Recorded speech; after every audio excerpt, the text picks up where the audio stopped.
ರಾಜ್ಯ ರಾಜಕಾರಣದಲ್ಲಿ honey trap ವಿಚಾರ ಸುಂಟರ ಗಾಳಿಯನ್ನೇ ಸೃಷ್ಟಿ ಮಾಡಿದೆ. ಈ ಹನಿ ಟ್ರ್ಯಾಪ್ ವಿಚಾರ ಸದನದಲ್ಲಿ ಸ್ಫೋಟಗೊಂಡು ಈಗ ಜ್ವಾಲಾಮುಖಿಯ ಸ್ವರೂಪವನ್ನು ಪಡೆದುಕೊಂಡಿದೆ. ಹಾಗಾದರೆ ಈ ಹನಿ ಟ್ರ್ಯಾಪ್ ಅಸ್ತ್ರದ ಮೂಲಕ ರಾಜಣ್ಣ ಅವರ ರಾಜಕೀಯ ಭವಿಷ್ಯವನ್ನು ಮುಗಿಸುವಂತಹ ಹುನ್ನಾರ ಇತ್ತ ಅನ್ನುವಂತಹ ಪ್ರಶ್ನೆ ಮುನ್ನೆಲೆಗೆ ಬಂದಿದೆ. ಹಾಗಾದರೆ ಈ ರೀತಿಯ ಹುನ್ನಾರ ಮಾಡಿದ್ಯಾರು? ಹನಿ ಟ್ರ್ಯಾಪ್ ವಿಚಾರಕ್ಕೆ ಇವತ್ತೇನೆಲ್ಲ ಬೆಳವಣಿಗೆಗಳಾಯಿತು? ಅದರ ಕಂಪ್ಲೀಟ್ ರಿಪೋರ್ಟ್ ನಿಮ್ಮ ಮುಂದೆ. ವಿಧಾನಸಭೆಯಲ್ಲಿ ಹನಿ ಟ್ರ್ಯಾಪ್ ಯುದ್ಧ, ಸಿಎಂ ಕುರ್ಚಿಗೆ ಹನಿ ಟ್ರ್ಯಾಪ್ ಎಂದ ಬಿಜೆಪಿ, ಸದನದಲ್ಲಿ ಹನಿ ಗದ್ದಲ, ಕೋಲಾಹಲ. ಸಚಿವ ರಾಜಣ್ಣ ಮೇಲೆ ಹನಿ ಟ್ರ್ಯಾಪ್ ಯತ್ನ ಪ್ರಕರಣ ವಿಧಾನಸಭೆಯಲ್ಲಿ ಭಾರೀ ಕೋಲಾಹಲಕ್ಕೆ ಕಾರಣವಾಗಿದೆ. ಇವತ್ತು ಸದನದಲ್ಲಿ ಈ ವಿಷಯ ಪ್ರಸ್ತಾಪಿಸಿ ವಿರೋಧ ಪಕ್ಷದ ನಾಯಕ ಆರ್ ಅಶೋಕ್, ಶಾಸಕ ಸುನಿಲ್ ಕುಮಾರ್ ಸಿಎಂ ಉತ್ತರಕ್ಕೆ ಆಗ್ರಹಿಸಿದ್ರು. ಸಿಎಂ ಕುರ್ಚಿಗಾಗಿ ಹನಿ ಟ್ರ್ಯಾಪ್ ಮಾಡ್ತಿದ್ದಾರೆ ಅಂತ ಆರೋಪಿಸಿದ್ರು.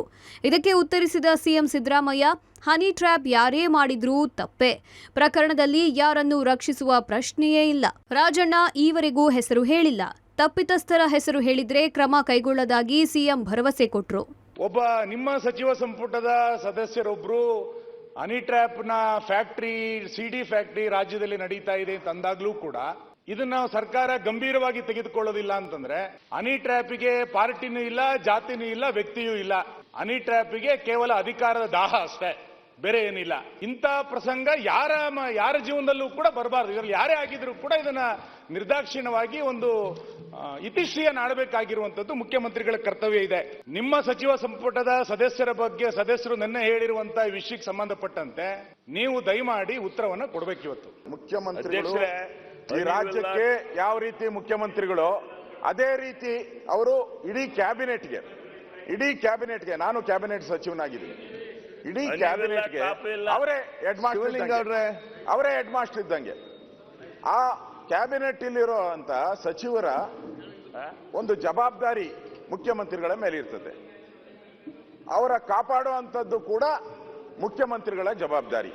ಇದರಲ್ಲಿ ಯಾರನ್ನು ರಕ್ಷಣೆ ಮಾಡ್ತಕ್ಕಂಥ ಪ್ರಶ್ನೆ ಆಗಲಿ ಅಥವಾ ಯಾರ್ದಾರು ಹಕ್ಕುಚ್ಯುತಿ ಮಾಡ್ತಕ್ಕಂಥದ್ದಾಗಲಿ, ಯಾರಿಗೂ ರಕ್ಷಣೆ ಕೊಡದೇ ಇರ್ತಕ್ಕಂಥದ್ದಾಗಲಿ, ಆ ಕಡೆ MLAಗಳಿರ್ಬೋದು, ಈ ಕಡೆ MLAಗಳಿರ್ಬೋದು, JDSನವ್ರು ಇರ್ಬೋದು, ಇಂಡಿಪೆಂಡೆನ್ಸ್ ಇರ್ಬೋದು, ಯಾರಿಗೂ ರಕ್ಷಣೆ ಕೊಡಬೇಕಾಗಿರ್ತಕ್ಕಂಥದ್ದು ಸರ್ಕಾರದ ಜವಾಬ್ದಾರಿ. ಅಷ್ಟೇ ಅಲ್ಲ, ನಾಗರಿಕರಿಗೂ ರಕ್ಷಣೆ ಕೊಡಬೇಕು. ಯಾರೇ ಕಾನೂನನ್ನ ಉಲ್ಲಂಘನೆ ಮಾಡಿದ್ರು ಕೂಡ ಅವರಿಗೆ ಶಿಕ್ಷೆ ಆಗಲೇಬೇಕು, ಕಾನೂನು ರೀತಿಯ ಕ್ರಮ ಆಗಲೇಬೇಕು.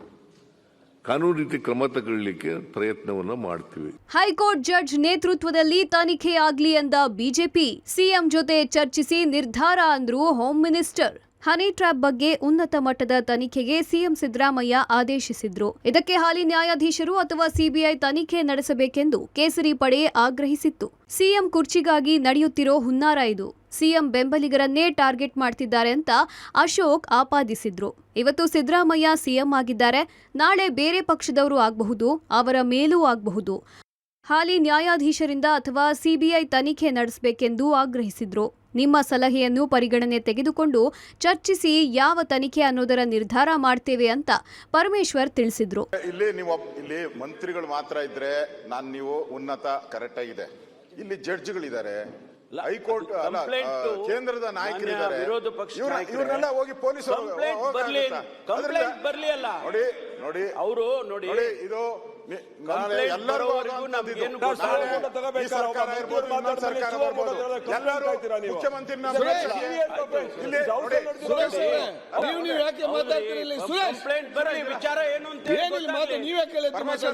ಇಲ್ಲಿ ಮುಖ್ಯಮಂತ್ರಿಗಳು ಯಾರೋ ಆಗ್ತಾರೆ. ಸಿದ್ದರಾಮಯ್ಯನವರು ಇದ್ದಾರೆ, ನಾಳೆ ಯಾರೋ ಬೇರೆ ಪಾರ್ಟಿಯವರು ಆಗ್ಬೋದು. ಎಲ್ಲಾ ಮುಖ್ಯಮಂತ್ರಿಗಳ ಬೆಂಬಲಿಗರನ್ನ ಹಿಡಿದು ನೀವು ಚುಚ್ಚಿದ್ರೆ ಏನಾಗುತ್ತೆ? ಮುಖ್ಯಮಂತ್ರಿ ಹೆಂಗ್ ಕೆಲಸ ಮಾಡ್ತಾರೆ? ಮುಖ್ಯಮಂತ್ರಿ ಬೆಂಬಲಿಗರನ್ನೇ ನೀವು ಟಾರ್ಗೆಟ್. ಸದನದಲ್ಲಿ ಸಿಡಿ ಪ್ರದರ್ಶಿಸಿ ಬಿಜೆಪಿ ಪ್ರತಿಭಟನೆ. ಸಿಎಂ ಸಿದ್ದರಾಮಯ್ಯ ಭಾಷಣಕ್ಕೆ ವಿಪಕ್ಷಗಳ ಅಡ್ಡಿ. ಸದಾಶಿವನಗರ ಸಿಡಿ ಫ್ಯಾಕ್ಟರಿಯ ಕೃತ್ಯ ಎಂದ ಮುನಿರತ್ನ. ಬಜೆಟ್ ಮೇಲಿನ ಚರ್ಚೆಗೆ ಮುಖ್ಯಮಂತ್ರಿ ಸಿದ್ದರಾಮಯ್ಯ ಉತ್ತರ ಕೊಡುವಾಗಲೇ ವಿಪಕ್ಷಗಳು ಹನಿ ಟ್ರ್ಯಾಪ್ ಗಲಾಟೆ ಶುರು ಮಾಡಿ ಸಿಎಂ ಭಾಷಣಕ್ಕೆ ಪದೇ ಪದೇ ಅಡ್ಡಿಪಡಿಸಿದ್ರು. ಖಾಲಿ ಸಿಡಿ ಪ್ರದರ್ಶಿಸಿ ಸರ್ಕಾರದ ವಿರುದ್ಧ ಧಿಕ್ಕಾರ ಕೂಗಿದ್ರು. ಈ ವೇಳೆ ಸಿಎಂ ತಾಳ್ಮೆ ಕಳೆದುಕೊಂಡು ವಿಪಕ್ಷಗಳ ಮೇಲೆ ಗರಂ ಆದ್ರು. ಯಾವುದಕ್ಕೂ ಸೊಪ್ಪು ಹಾಕದ ವಿರೋಧ ಪಕ್ಷಗಳು ಸದನದ ಬಾವಿಗಿಳಿದು ಪ್ರತಿಭಟಿಸಿದ್ರು. ಯಾರಯ್ಯ ಸಿಡಿ ಮಾಡಿದವರು, ಯಾರಯ್ಯ ಮುಖ್ಯಮಂತ್ರಿ ಕುರ್ಚಿ ಮೇಲೆ ಹನಿ ಟ್ರ್ಯಾಪ್ ಅಂತೆಲ್ಲ ಘೋಷಣೆ ಮೊಳಗಿಸಿದ್ರು. ಈ ವೇಳೆ ಇದೆಲ್ಲ ಸದಾಶಿವನಗರ ಸಿಡಿ ಫ್ಯಾಕ್ಟರಿ ಕೃತ್ಯ ಎಂದು ಶಾಸಕ ಮುನಿರತ್ನ ಘೋಷಣೆ ಕೂಗಿದ್ರು. ರಾಜಣ್ಣ, ವಾಲ್ಮೀಕಿ ಜನಾಂಗದ ನಾಯಕರು, ಅವರ ರಕ್ಷಣೆ ಆಗ್ತಿಲ್ಲ, ಇನ್ನು ರಾಜ್ಯದ ಜನರ ರಕ್ಷಣೆ ಹೇಗೆ ಮಾಡ್ತೀರಾ ಎಂದು ಜೆಡಿಎಸ್ ನಾಯಕ ಸುರೇಶ್ ಬಾಬು ಪ್ರಶ್ನಿಸಿದ್ರು. ಹನಿ ಟ್ರ್ಯಾಪ್ ದೊಡ್ಡ ದಂಧೆಯಾಗಿದೆ. ಸಿಎಂ ಪೋಸ್ಟ್ಗಾಗಿ ಎಲ್ಲ ಧ್ವಂಸ ಮಾಡ್ತಾರೆ ಅಂದ್ರೆ ಏನರ್ಥ ಎಂಬ ಅಶೋಕ್ ಮಾತಿಗೆ ಸಚಿವ ದಿನೇಶ್ ಗುಂಡೂರಾವ್ ಆಕ್ಷೇಪ ಎತ್ತಿದ್ರು. ಸಿಎಂ ಪೋಸ್ಟ್ಗೆ ನಡೆದಿದೆ ಅಂದಿರೋದು ಸರಿಯಲ್ಲ, ಅಶೋಕ್ ಊಹೆ ಮಾಡಿ ಮಾತಾಡ್ತಿದ್ದಾರೆ ಎಂದು ಟೀಕಿಸಿದ್ರು. ಇದೊಂದು ದೊಡ್ಡ ದಂಧೆ ಆಗಿದೆ.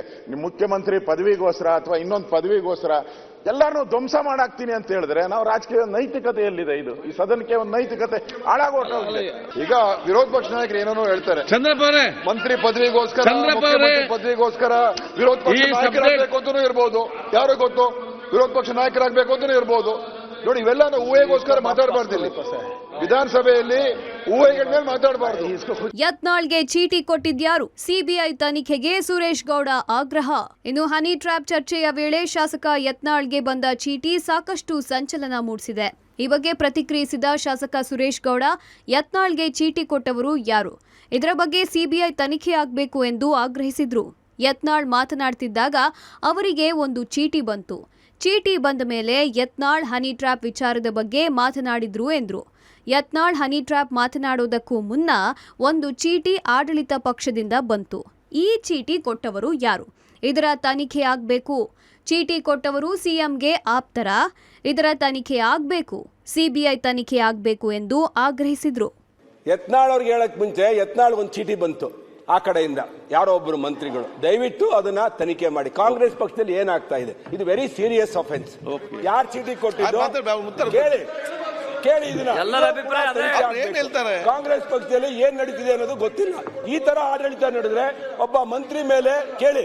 ದಿನೇಶ್ ಗುಂಡೂರಾವ್ ಸರ್, ಇದು ದಿನೇಶ್ ಗುಂಡೂರಾವ್ ಸರ್ ಅಲ್ಲಿಂದ ಚೀಟಿ ತನಿಖೆ ಕೇಳಿ. ಒಂದು ನಿಮಿಷ. ಆ ಚೀಟಿ ಕೊಟ್ಟವ್ರು ಯಾರು? ಯಾರು ಮುಖ್ಯಮಂತ್ರಿಗಳಿಗೆ ಆಪ್ತರಾಗಿದ್ದಾರಾ? ಇಲ್ಲ, ಯಾರು ವಿರೋಧ ಕೊಟ್ಟರು? ನಾನು ಈ ಸಂದರ್ಭದಲ್ಲಿ ನಮ್ಮ ಜಿಲ್ಲೆಗೆ ಸಂಬಂಧಪಟ್ಟಿರೋದ್ರಿಂದ ಸಿಬಿಐ ತನಿಖೆ ಒತ್ತಾಯ ಮಾಡ್ತೀನಿ. ಈಗ 48 ಜನಗಳು ಮುಖ್ಯಮಂತ್ರಿ ಉತ್ತರ ಕೊಡ್ತಾರೆ, ಕೇಳಿ. ಸುರೇಶ್ ಗೌಡ ಕೂತ್ಕೊಳ್ರಿ. ವಿಧಾನಸಭೆ ಅಧಿವೇಶನದ ಕೊನೆ ದಿನ ಹಂಗಾಮ. ಮುಸ್ಲಿಂ ಗುತ್ತಿಗೆ ಮೀಸಲಾತಿ ಬಿಲ್ ಪ್ರತಿ ಹರಿದ ವಿಪಕ್ಷಗಳು. ಸ್ಪೀಕರ್ ಖಾದರ್ ಮೇಲೆ ಪೇಪರ್ ಎಸೆದು ಹೈಡ್ರಾಮಾ. ವಿಧಾನಮಂಡಲ ಅಧಿವೇಶನದ ಕೊನೆಯ ದಿನವಾದ ಇಂದು ವಿಧಾನಸಭೆಯಲ್ಲಿ ಭಾರೀ ಹೈಡ್ರಾಮಾ ನಡೆದಿದೆ. ಬಜೆಟ್, ಮುಸ್ಲಿಂ ಗುತ್ತಿಗೆ ಮೀಸಲಾತಿ ಬಿಲ್ ವಿರೋಧಿಸಿದ ವಿರೋಧ ಪಕ್ಷಗಳು ಬಿಲ್ ಪ್ರತಿಯನ್ನ ಹರಿದು ಸ್ಪೀಕರ್ ಮೇಲೆ ಎಸೆದಿದ್ದಾರೆ. ಒಂದು ಹಂತದಲ್ಲಿ ಸ್ಪೀಕರ್ ಪೀಠದ ಮೇಲೂ ಕೆಲ ವಿಪಕ್ಷ ಸದಸ್ಯರು ಹತ್ತಿದ್ರು. ಅಲ್ಲೇ ಇದ್ದ ಮಾರ್ಷಲ್ಗಳು ಅವರನ್ನ ತಡೆಯುವ ಪ್ರಯತ್ನ ಮಾಡಲಿಲ್ಲ. ಸಚಿವ ಭೈರತಿ ಸುರೇಶ್, ಕುಣಿಗಲ್ ಶಾಸಕ ರಂಗನಾಥ್, ಶಿವಲಿಂಗೇಗೌಡ ಸಿಎಂ ಬೆಂಬಲಕ್ಕೆ ನಿಂತರು. ಇದೇ ವೇಳೆ ಪ್ರತಿಪಕ್ಷ ಸದಸ್ಯರ ವಿರುದ್ಧ ಭೈರತಿ ಸುರೇಶ್ ಕೆರಳಿ ಕೆಂಡವಾದ್ರು. ವಿಪಕ್ಷಗಳ ಶಾಸಕರ ಮೇಲೆಯೇ ಪೇಪರ್ ಎಸೆಯುವ ಮೂಲಕ ಆಕ್ರೋಶ ಹೊರಹಾಕಿದ್ರು. ಈ ವೇಳೆ ಗದ್ದಲ, ಕೋಲಾಹಲ ಆಗಿದೆ. ಅದರ ಮಧ್ಯೆಯೇ ಮುಸ್ಲಿಂ ಗುತ್ತಿಗೆ ಮೀಸಲಾತಿ ಬಿಲ್ ಅಂಗೀಕಾರ ಆಗಿದೆ. ತೀವ್ರ ಗದ್ದಲ ಹಿನ್ನೆಲೆ ಕಲಾಪ ಮುಂದೂಡಲಾಯಿತು.